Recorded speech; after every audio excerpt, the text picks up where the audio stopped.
al grupo. Bueno, eso no mucha gente lo hace y ese era Nano. Nano, mi marido. ¡Ay! ¡Lola! Lola, la mujer de Nano. Llegar oyendo hablar de Justo. Hola. Como decía mi jefe alemán, empezar una reunión a la hora la hora es es de imposible. mala educación. Entonces, perdónanos. No, hombre, no, pero que habéis empezado a la hora, es que toda la razón.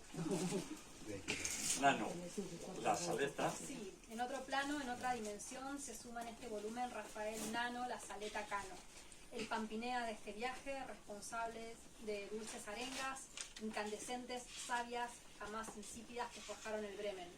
Nano, el alcalde de Malasaña, amigo de todos nosotros, enemigo de la corrección y de las etiquetas. Un maestro que nos enseñó que con los ojos cerrados se escucha mejor. Boccaccio escribe en las primeras líneas de su célebre libro que el fuego y la pasión habían sido los motores de su escritura. Y coherente con el autor italiano, Nano hizo de la rebeldía pecado perenne y de la amistad una celebración.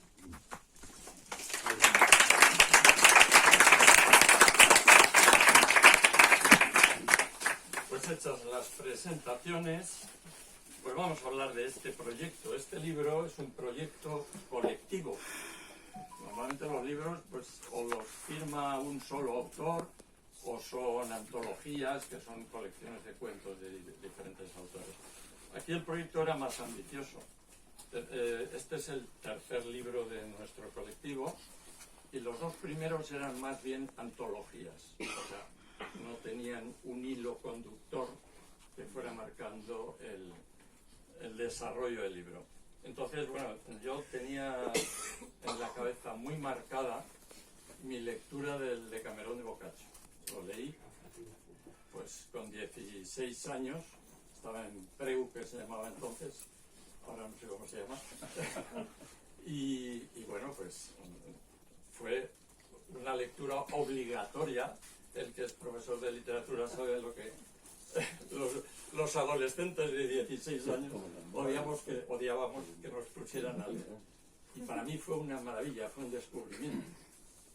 También tengo que decir, tengo que confesar que no me leí los 100 relatos, los que no eran eróticos los pasaba al siguiente. Pero bueno, pues entonces, estando con este grupo, pensamos, vamos a hacer un libro que no sea una mera antología, ¿no? Que tenga un hilo conductor. Y se me vino a la cabeza rápidamente el Decamerón. Bueno, no sé si tras leer nuestro libro os entrarán ganas, pero vamos, tiene exactamente la misma estructura nuestro libro que el Decamerón auténtico de Boccaccio. Sobre la estructura, pues si quieres, Bueno, Laura, contar un poquito más. Diré algo brevemente, no nos voy a aburrir. Ahí también está Fernando, que escribía con nosotros, seguí siendo parte, nadie se va. La idea de una estructura nos parecía muy interesante. Una estructura narrativa es algo que existe de las 1001 noches, ¿no? Y es lo que permite ordenar ese caos. No me voy a explayar sobre Boccaccio, tranquilos, esto es una presentación muy amena, pero la idea de Boccaccio era justamente darle cierta unidad con una idea muy clara que era el país de Jauja o el reino del revés, ¿no? Reírse, lo alto, darlo vuelta, ¿no? Lo solemne y reírse, la picardía. No estaba explorando géneros como, no sé, las novelas ejemplares de Cervantes, pero aún así les sirve de marco y nos sirve a nosotros como lectores para poder entender por qué tenemos historias pícaras de robos, de sacerdotes, de artistas, por todas partes de Italia, de amor, de pasión, de infidelidad. Entonces, este orden en el caos es la idea del relato enmarcado que luego va a ser una constante, pienso ahora en las series, cómo han seguido este modelo. Solamente señalar que, bueno, conocerán la historia, que se trata de un grupo de personas que escapan la peste. Nosotros no nos reunimos por la pandemia, ya estaba la idea de Antonio, Antonio le ha quitado un poco de entusiasmo, pero no es que tuvo la idea, insistió,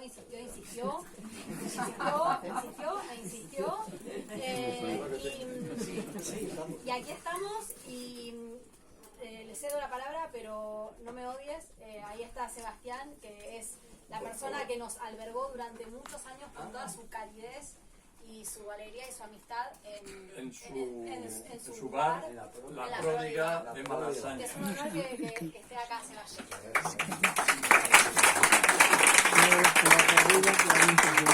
Que sepas, Sebas, que sales al menos en 2 relatos. Bueno, yo no, muchas gracias. Ya no vas a tener más remedio que comprar el libro. Buen discurso. Bueno, pues... Laura lo ha explicado divinamente. Simplemente yo voy a decir que Boccaccio es el tercero de los 3 tenores del Trecento italiano, ¿no? Del Renacimiento italiano. Es el más joven, coetáneo prácticamente de Petrarca, o sea, nace con años poco distantes, y toda su obra está marcada porque conoció a una chica, a una señora, a una dama en ese momento, que se llamaba María de Aquino, que era hija bastarda, como él también era hijo bastardo, pero él era hijo bastardo de un mercader, pero de dinero, y María de Aquino era hija bastarda del rey de Nápoles, pero se enamoró locamente, tal, y la llama Fiammetta en todos sus relatos. Es más, hay una Fiammetta entre las 7 chicas que hay en el Decamerón, hay una Fiammetta, pues mi pequeña llamita, ¿no? Llamita de amor, ¿no? Bueno, mientras que Dante, que también se enamoró perdidamente de Beatriz, y Petrarca, que se enamoró de Laura, también perdidamente, pero este Boccaccio se enamora, pero le corresponden. Mientras que a Dante y a Petrarca, nasty de nasty. Entonces Dante y Petrarca, pues claro, el amor platónico y tal, pero vamos, no tocaron nada. Sin embargo, este Boccaccio sí, le corresponde y está el hombre pues totalmente ahí metido, ¿no? Pero la Fiammetta era mucha Fiammetta y no le bastaba con Boccaccio, y Boccaccio pues se sintió traicionado y tal y cual, y bueno, pues se cabreó mucho con ella. Y escribe primero escribe varias cosas, pero tiene un libro que ella le dice, pues escribe un libro de amores y tal, porque en esa época se escribían libros de amores al estilo de los trovadorescos y todo esto, ¿no? Pues estamos en la Edad Media. En la Edad Media pasando, bueno, con los atisbos, o sea, se atisba ya un poquito las luces del Renacimiento, pero es Edad Media. Y entonces está la poesía trovadoresca y todo esto. Y entonces escribe un libro, el Filócolo o algo así, que es una novela sentimental que marca el inicio de la novela nueva, de la nueva manera de novela. No voy a decir de qué va porque tal, pero lo importante de este Filócolo es que este Boccaccio plantea ya las relaciones de una manera natural, es decir, no de una manera, digamos, muy idealizada como se hacía en la época de los trovadores, sino ya de una manera mucho más realista, y eso ya supone un cambio de época, ¿no? Es un cambio de época. Además empieza a meter el yo en la prosa y todo esto, y eso pues también es muy importante. Y luego, pues no quiero decir mucho más porque escribe muchas más cosas. Lo importante es que esta tal María de Aquino, esta Fiammetta, pues tiene su vida propia, la abandona, y Boccaccio pues luego llega la peste, ¿no? A Florencia, él es florentino, Boccaccio. Llega la peste en 1348 y claro, esa es la justificación que tiene para luego escribir el Decamerón, un poco como nosotros, ¿no? Que llegó la peste también, ¿no? Hombre, llegó la peste parecida. No, pero ya estaba antes la idea. El Boccaccio a sus personajes, son 10 los narradores, los encierra en un pueblo a las afueras de Florencia para evitar contagiarse en la peste. Claro. Y entonces los 10 personajes que narran los 10 contadores de cuentos. Sí. 7 años más tarde nos reencarnamos en nosotros. 7 siglos. Perdón, he dicho años, 7 siglos. 7 siglos. El tipo Se reencarnan en nosotros tres, que somos autores reales, no somos los de Boccaccio. Una de las diferencias entre su libro y el nuestro es que en su libro hay un único autor, que es Boccaccio, que pone en boca de sus narradores 7 mujeres y 3 hombres, y se cuentan cuentos por las noches en aquel confinamiento del siglo XIV. Y nosotros, en el confinamiento del siglo XXI, nos contamos cuentos cada 15 días a través de Zoom, de de Skype, Google Meet. de Google Meet, exactamente. Utilizamos Google Meet, pero vamos, nos contamos cuentos, estamos aislados, igual que estaban un poco los 10 narradores. Y bueno, pues nada más, después de esto que lo escribe el Decamerón entre 1350 y 1355, este hombre que era, esto del amor lo llevaba en la sangre, pues se enamora de una viuda, que también, joven viuda, porque en esa época la gente moría muy joven. No, pero bueno, o los mataban o se morían, pero una joven viuda, y también le va mal, y esta vez sí que se cabrea mucho más que con la primera, con Fiametta, y entonces escribe una obra que se llama El Corbacho. El Corbacho, que es una palabra española que quiere decir el látigo, y esta es totalmente misógina, antifeminista, la pone a las mujeres a parir, ¿no? Y luego aquí entre nosotros habrá también en el siglo XIV un Corbacho, que es del arcipreste de Talavera, y que sigue la estela, lógicamente, de Boccaccio.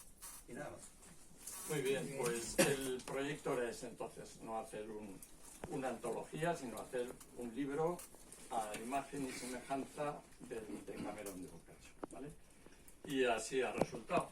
En principio el propósito era pues entretener al lector, no teníamos más ambiciones. Y luego por el camino pues hemos ido recapacitando y ha sido un camino magnífico, o sea, y nos hemos dado cuenta de que, bueno, uno de los hallazgos es que la actitud de los humanos en el siglo XIV y en el siglo XXI es prácticamente la misma.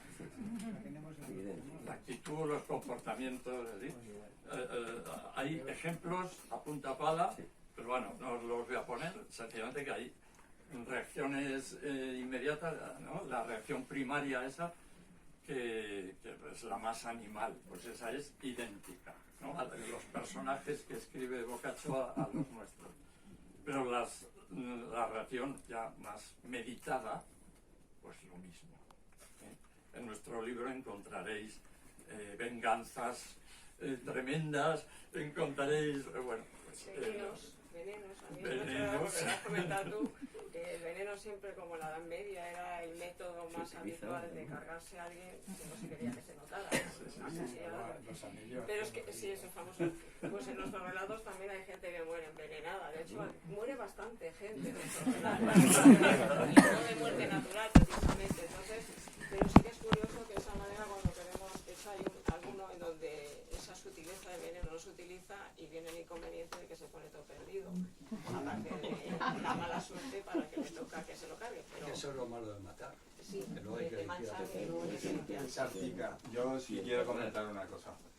Yo he sido el más novato, he tenido la suerte de caer en un grupo extraordinario. A mi derecha alguien que fue una alumna mía de doctorado, y ella ha sido maestra mía también en escritura, porque Paloma escribe muy bien las cosas como son, lo pueden decir los demás. Yo no puedo hacer nada más que estar agradecido de haber caído en este grupo.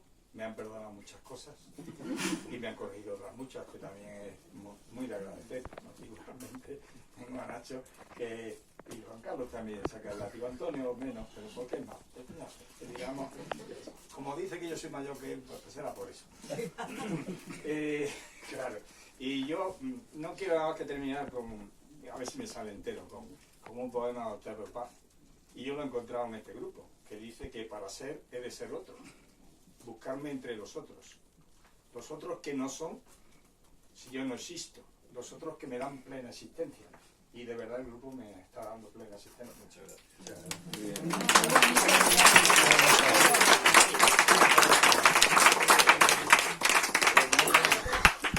Otra cosa, por ejemplo, también, a mí personalmente cuando yo me incorporé, yo no soy una entendida de Boccaccio, de hecho a mí Boccaccio me sonaba un poco, que creo que me cayó en un examen, ¿quién escribió el Decamerón? El abuelo. Me puse un poco las pilas con estos maestros que he aprendido también a escribir. Todos aprendemos a escribir porque el taller es eso, es un taller. Escribimos y unos a otros nos comentamos los posibles fallos o las posibles mejoras, ¿vale? Pero bueno, yo además aprendí mucho sobre el Decamerón, porque a mí lo único que me sabía del Decamerón es que lo había escrito Boccaccio y que era de Florencia, punto. Bueno, aprendí mucho más, pero a mí cuando me incorporé al proyecto, sí que es cierto que me llamó la atención, en ese momento ya estábamos en plena pandemia, ese paralelismo, ¿no? En el siglo XIV fue la peste bubónica, la peste negra, el bichito, y con perdón de mi catedrático de microbiología por llamar bichito una bacteria, pero bueno, coloquialmente, bueno, el bichito era una bacteria, la leoparda se cargó a la mitad de la población en Europa en aquella época, más o menos, porque no existía el INE, pero bueno, más o menos decir que la mitad de la población murió. Y 7 siglos después no hemos cambiado casi nada porque nos viene una pandemia, en este caso a todo el planeta, y nos deja a todos con el pie cambiado. Entonces, a mí ese paralelismo, coronavirus, en este caso el bichito era un virus, bacteria, la Yersinia, en fin, me atrajo mucho. Me atrajo mucho ese confinamiento que hace, no había nacido Pasteur, mira, había ministros de sanidad que nos obligaran a confinarse. Y entonces, sí que es cierto que bueno, hubo 10 personajes a través de Boccaccio que se sospechaba que el estar hacinados y la falta de higiene, en fin, podía ser un peligro y decidieron aislarse. 7 siglos después, bueno, ya tenemos ministerios de sanidad que si no decides aislarte, pues te obligan a hacerlo más o menos. Bueno, el caso es que nosotros también nos confinamos y también entretuvimos ese confinamiento contándonos historias. El confinamiento en vez de una finca fue cada uno en su casa y utilizamos la tecnología, ¿no? A mí personalmente me pareció fantástico el poder compartir, el poder, pues eso, desahogar y evadirse por un momento, aunque fuera solamente un momento, de lo que estábamos pasando, porque lo pasamos muy mal, unos más que otros, pero bueno, fue una situación muy dura. Y esa ventana abierta de poder contar historias, pues bueno, ya lo había inventado Boccaccio, pero a nosotros me pareció estupendo. ¿Qué aporta adicional?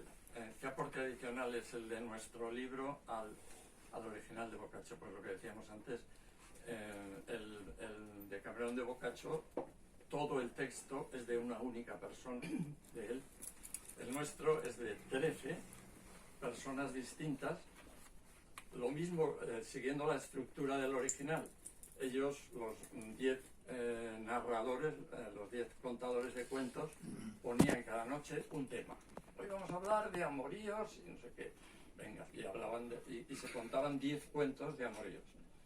Nosotros, siguiendo esa misma, la figura de la reina, yo no sé si quieres contar tú, la reina de cada jornada es pues un poco quien manda, ¿no? O sea, quien elige el tema sobre el que hay que escribir y luego que da los turnos de palabra, ¿no? Cuando estamos en la pantalla y venga, habla tú, que siempre pero ¿a quién señalas? Porque... Es el moderador, ¿no? Y es el que propone un tema, el que puede ser un tema o un tono, o incluso hasta hemos llegado a jugar con técnicas, ¿no?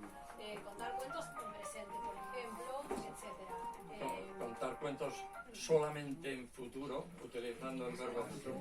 Estos experimentos no hay ninguno aquí, ¿eh? No os asustéis. No hay nada de vanguardia. Pero la segunda versión está cayendo, Antonio.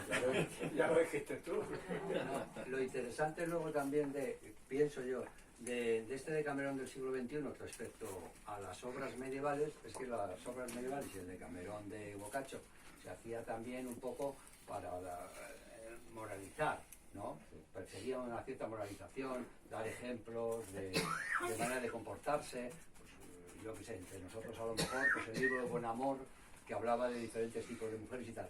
Aquí, en este nuestro, yo creo que también, una vez que se elige el tema, por ejemplo, se dice la envidia, vamos a escribir todos sobre la envidia. Uno de los temas que La envidia o la corrupción. Otra jornada fue la corrupción, otra jornada fue de reality show, ¿no? Vamos a escribir sobre reality show.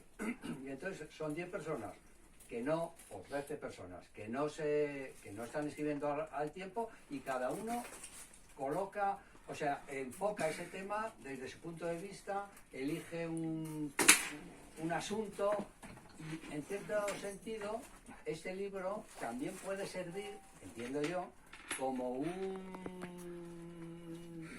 prontuario, no encuentro otra palabra mejor que esa, para de diferentes maneras de enfocar un asunto.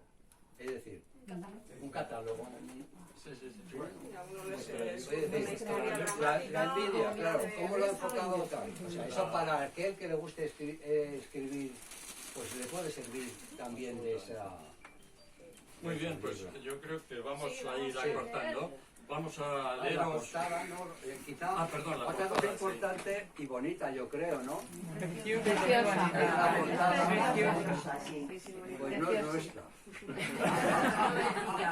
No, ¿verdad? Bueno, en ¿No esta lo habéis portada pintado vosotros? prácticamente todo no es nuestro. Los cascos sí son nuestros. Los cascos que lleva puesta Simonetta Vespucci, ¿no? Sí son nuestros, se los hemos puesto. Muy maja Simonetta, ¿eh? Simonetta era guapísima y además era modelo de Sandro Botticelli y de los Ghirlandaio, de Domenico y el alemán. Y murió con 23 años la pobre. Por eso se casó a los 16. Tenía que hacer todo a una velocidad de vértigo. En esa época o se hacía todo pronto, o si no, no tenía posibilidad. Murió de tisis la pobre. Pero la pintaron Pero quedó después de bien muerta, guapa, ¿no? ¿eh? ¿Cómo? Que la pintaron después de muerta. No. Sí, creo que sí. Sí, también. Ah, este no, pero No. Sandro no es coetáneo Sandro, de ella. Hay Sandro una Botticelli pintura. es ya renacentista. No, O sea, es de no, y casi ella es un una siglo artista. posterior. Ella es una Ah, artista. bueno, puede ser más sí. Esta es Simonetta. Yo creo que es anterior, pero bueno, es igual. Ah, bueno, no lo sé. La verdad que como la gente no usaba Botox por entonces, podría pasar perfectamente. No, pero si quieres lo ya, es puntual llega tarde. Hemos presentado a Nano, hemos visto que era ¿cómo le llamamos? Ha llegado justo. Justo. Lo leo yo. Léelo. Bueno, yo a Nano lo conocí con 18 años. Hemos sido golpeados por los grises en numerosas manifestaciones con 19. Hemos corrido toda la avenida de la Complutense juntos. Ella lo quiso así. Estábamos follando aquella noche, una de las 3 veces más o menos que lo hacíamos cada semana, con esa languidez que da el tiempo y el conocimiento del cuerpo del otro. Un trabajo de precisión, con unos resultados aceptables, sería una buena definición del proceso. De pronto, improvisando fuera de papel, María, que en este caso estaba encima, se preparó un poco, se separó un poco de mí, me regaló una sonrisa lasciva que ya no acostumbraba a usar y me dijo que ese mediodía había estado en un hotel follando con un compañero que yo conocía.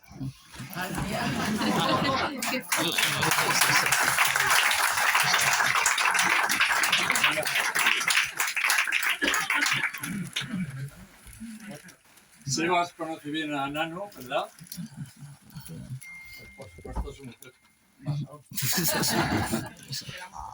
De la jornada novena, que es el tema reality show, va a leer Paloma un fragmento, el inicio de Viaja con nosotros.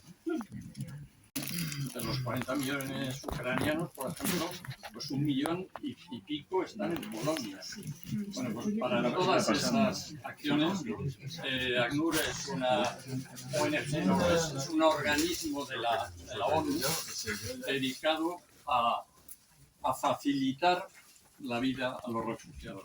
Entonces, pues que sepáis que comprando esto estáis de alguna forma os lo agradecerán esos 70 millones de personas refugiadas en el mundo. El libro se puede comprar aquí, en la librería, que tiene ahí un montón de ejemplares, pero también aquel que los amigos y todo esto que tengáis y que no pueden estar aquí en este momento, lo pueden comprar en el Corte Inglés, en el FNAC, en un montón de sitios, ¿no? A ver, En la Casa del Libro. A En ver, la Casa del Libro. no está aquí José, pero yo quiero agradecer especialmente a esta librería.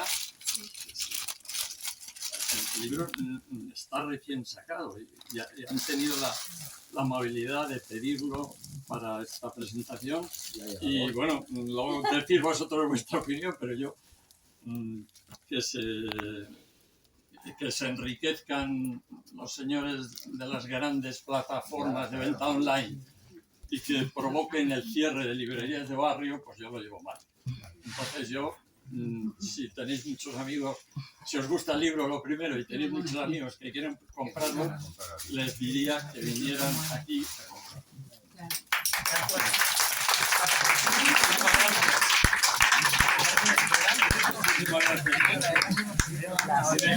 A ver, si tenéis alguna pregunta sobre la marcha. Antonio, he llegado tarde y no sé por qué, y quería saber por qué, y no lo habéis dicho, por qué se llama Bremen, vuestro colectivo. ¿Lo habéis dicho? Digo, porque luego en la página web, en el blog que tenemos, vamos, privado, ¿no? En el que compartimos los relatos que escribimos y tal, la fotografía, la carátula, la cabecera del blog es un barco tipo Titanic, que pone Camarote 503. Y quería comentaros otra cosa, pues si me permitís. Sí. Vale. Boccaccio tenía una genialidad impresionante para imitar los diferentes dialectos. El de Camerón tiene, el leído en italiano es una maravilla, porque cada cuento, cada narrador tiene su voz, y cada cuento tiene su voz, según quien lo narre, según donde se ambiente, si se ambienta en el norte, si se ambienta en el sur, si se ambienta en tal. Incluso hay algunas crónicas de él que hacía, por ejemplo, de un bautizo napolitano, imitaba cómo hablaban los napolitanos, como si fuera un cronista, o sea, era maravilloso. Con lo cual le hubiera gustado mucho ver esto que habéis hecho vosotros con las diferentes voces. Os felicito. En la reseña que escribo yo en el blog, digo que lo llamamos de Camerón precisamente por Boccaccio, claro. Y porque queremos... No, es una emulación, Sí. Boccaccio, aunque evidentemente inalcanzable. Es un homenaje. Y tenía escritos feministas totales. Sí, la no, leyenda de Madonna Fiammetta es tremenda. Sí. Hemos hablado de ello. Quiero decir algo, perdón, que no estaba aquí en toda esta estructura perfecta, en todo este orden, que es el de Camerón dentro del de Camerón. Y esto es para usted, Antonio. Antonio se ha pegado un currazo. Esto es posible gracias al corazón, la pasión, las ganas de Antonio, que ha hecho de editor. No sé cuántas veces había editado. Este es un trabajo de auténtica edición. Y está su corazón acá. Y es motor, catalizador, todo. Antonio, es el líder de... Es el líder.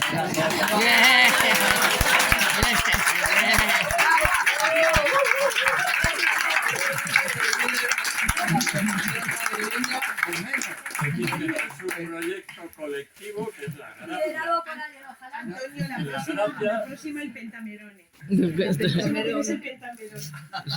Muy bien, pues, ¿alguna otra pregunta? Los habituales de los relatos que son todos cortitos. O sea, esa os la ponía. ¿Decías cuánto tenían que...? Máximo de 4 caras, o sea, de 2 folios por las 2 caras. Pero hay algunos que se pasa, hay algún microrelato. Absolutamente libre. De hecho, el libro tiene 500 pocas páginas, ¿no? 540 o 540, si divides por 100 son 5,4, pero hay una introducción a la jornada. Serie de letras, ¿no? El plano de los autores discutiendo y tal, que es el que tiene más morbo, porque somos personas reales las que hablamos y ahí está escrito. Nuestras conversaciones. No sé si ha quedado claro que al final de cada relato, como hay un comentario que aparece aquí mismo, o sea, se acaba el relato, hay un espacio en blanco y luego pues se pasa al plano real, como tú dices, en el que nos comentamos, muy bueno esto que has dicho, pues no estoy yo de acuerdo con eso que dices, tal, y hay un Eso es pequeño todo real. intercambio de opiniones que yo creo que también hace del libro, es lo que le da unidad. A ver, en el original de Boccaccio lo hacen los 10 contadores de cuentos, pero claro, es ficción. Aquello es ficción, lo nuestro es real. Por eso digo que tiene más ¿Quién hizo morbo. esa parte? Hay que leerlo. ¿Quién Reality hizo esa show. parte? Eso. De edición. Todos, cada uno. Todos, bueno, también, ¿no? Que eso es dificilísimo de hacer. Bueno, Bueno, quiero saber todo. pues ha sido un placer.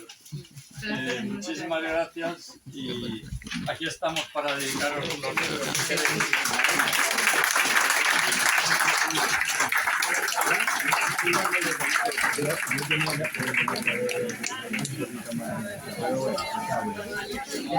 Que os divisáis mucho, que nos llaméis.